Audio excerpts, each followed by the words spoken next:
আসসালামু আলাইকুম। আমি doctor Naimul Kibria, BHMS Bangladesh homeopathic medical college, DHMS রোকেয়ান ইসলাম হোমিওপ্যাথিক মেডিকেল কলেজ, উচ্চতর প্রশিক্ষণপ্রাপ্ত গর্ভ ও গর্ভবতী মায়ের পরিচর্যা। আমরা বলতেছিলাম অটিজম নিয়ে বা অটিজম স্পেকট্রাম ডিসঅর্ডার যাকে বলে, অর্থাৎ শিশুদের স্নায়বিক রোগ, যেটা নিয়ে আমরা বিস্তারিত আলোচনা করছিলাম। ASD, ID, ADHD তিনটা নিয়ে আমরা আলোচনা করতেছিলাম। এখন এই তিনটার মধ্যে ঔষধ লক্ষণ হিসেবে কিভাবে ঔষধ হইতে পারে, তো এই ব্যাপারে আমাদের গত একটা ভিডিও করে ফেলছি। আমরা বলতেছিলাম যদি শিশুকে কোনো একটা প্রশ্ন করলে যদি সে অনেকক্ষণ স্থির থেকে তারপর উত্তর দেয়, অনেকক্ষণ বুঝে উত্তর দেয়, বা প্রশ্নটাকে রিপিট করে উত্তর দেয়, এই ব্যাপারগুলো নিয়ে আমরা বিস্তারিত আলোচনা করে এটার মেডিসিন বলে ফেলছি। এখন মেডিসিনে বলার সাথে সাথে আমরা যে বিষয়টা বলি সেটা হচ্ছে, আমাদের এই মেডিসিনগুলো কেউ নিজে নিজে প্রয়োগ করার চিন্তা করবেন না। অবশ্যই একজন ভালো হোমিওপ্যাথি ডাক্তারের পরামর্শে ওষুধ খাবেন, অথবা কেউ চাইলে আমাদের থেকে অনলাইন বা অফলাইনে আমাদের থেকে চিকিৎসা নিতে পারে। আমাদের নির্দিষ্ট ভিজিট 1000 টাকা পরিশোধ করে যে কেউ আমাদের থেকে ওষুধ নিতে পারে। তো আজকে আমরা বলবো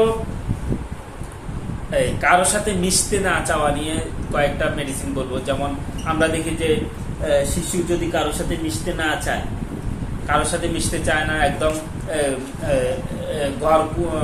ঘর কোনো বলা যায়, অর্থাৎ কারোর সাথে মিশে না, চুপচাপ কোনায় বসে থাকে বা নিজে নিজে খেলে, এরকম শিশুদের ক্ষেত্রে সাধারণত ব্যারাইটাকার, ন্যাট্টামিউর, সিপিয়া এই মেডিসিনগুলোর কথা আমরা চিন্তা করি, যারা মিশতে চায় না। এই মিশতে না চাওয়ার মধ্যে আমরা দেখি যে এদের মধ্যে ওই যে আমরা বলতেছিলাম প্রশ্ন উত্তর দেয় না, এই ব্যাপারটা ওদের মধ্যে কিছুটা থাকে। তো এটার সাথে আমরা যে বিষয়টা যোগ করি সেটা হচ্ছে, একটা ছেলে, মনে করেন একটা ছেলে বা একটা শিশু সারাদিন কথা বলতে থাকে, এটা সেটা হাজারটা বলতে থাকে, কিন্তু যখন আপনি তাকে কোনো একটা প্রশ্ন উত্তর করবেন, কিছু একটা জিজ্ঞেস করবেন, তখন সে আর উত্তর দিতে চায় না। এই ব্যাপারটা যখন আমরা কারোর মধ্যে দেখি, তখন আমরা এদের জন্য সিমিসিফিউগার কথা চিন্তা করি। এরপরে যাদেরকে দেখা যায় যে এমনি সবসময় চুপ থাকে, মানে মনে হয় যেন সে কথা বলতে পারে না, কিন্তু আসলে কথা বলতে পারে, কিন্তু তার কথা বলার ইচ্ছে আসে না। এই যে কথা বলার অনিচ্ছা থেকে মানে তাকে যত রকম চাপ দেওয়া হয়, প্রলোভন দেওয়া হয়, যত রকমের বোঝানো হয়, সে কথা বলতে চায় না। যদি এরকম হয়, যদি কোনো শিশু এমন হয় যে তাকে যতভাবে বোঝান আপনি সে কথা বলে না, তখন আমরা তাদের জন্য অরামমেড মেডিসিনটার কথা চিন্তা করি, অরামমেড। এরপরে আমরা দেখি যেসব শিশু কারোর সাথে মিশে না, কিন্তু খুব দুষ্ট, কারোর সাথে মিশে না, এবং এরা পড়াশোনাও করতে পারে না, বা পড়াশোনা করতে গেলে এদের মাথা ব্যথা শুরু হয়। পড়াশোনা করতে মাথা ব্যথা শুরু হয়, কিন্তু সারাদিন মানে 24 ঘন্টা সে দুষ্টুমি করে, মানুষের সাথে ওরকম মিশতে চায় না। এরকম শিশুদের ক্ষেত্রে আমরা ক্যালকেরিয়া ফসের কথা চিন্তা করি। এরপর আমরা দেখি যারা আত্মীয় স্বজন পছন্দ করে না, আত্মীয় স্বজনকে অপছন্দ, আত্মীয় স্বজনের সাথে মিশতে চায় না, আত্মীয় স্বজন তাদের বাড়িতে আসা পছন্দ করে না, এরকম শিশুদের ক্ষেত্রে আমরা সিপিয়া মেডিসিনটার কথা চিন্তা করব, সিপিয়া।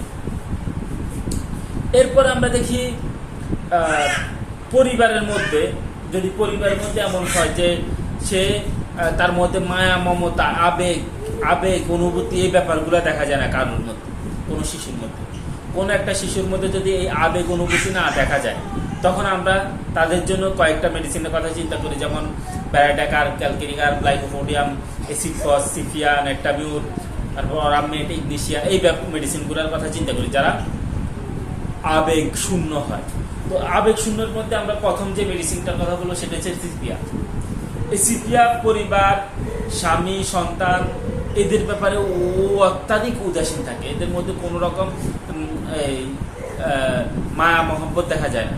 আর এই সিপিয়া সিস্টেমটা সাধারণত মেয়েদের মধ্যে থাকে। এটা হচ্ছে পুরুষ বাচ্চার মধ্যেও পাওয়া যাইতে পারে, তো কমনভাবে মেয়েদের মধ্যে এটা দেখা যায়। এরপর আমরা দেখি এসিড ফস অধিকাংশ সময় হয় কি, যেসব মা বাবা দুঃখ শোক চাপায় রাখার কারণে পরে তাদের ওই সময় তাদের সন্তান আসে, তখন এই সব সন্তানের মধ্যে অনেক সময় হইতে পারে এই এই ব্যাপারটা যদি এরকম হয় যে এরা অনাগ্রহ, কোনো আগ্রহই নাই, মানুষের সাথে কথা বলার কোনো স্পৃহা তার মধ্যে দেখা যায় না, এরকম ব্যাপার হইলে আমরা এদের জন্য অ্যাসিড পক্সের কথা চিন্তা করি।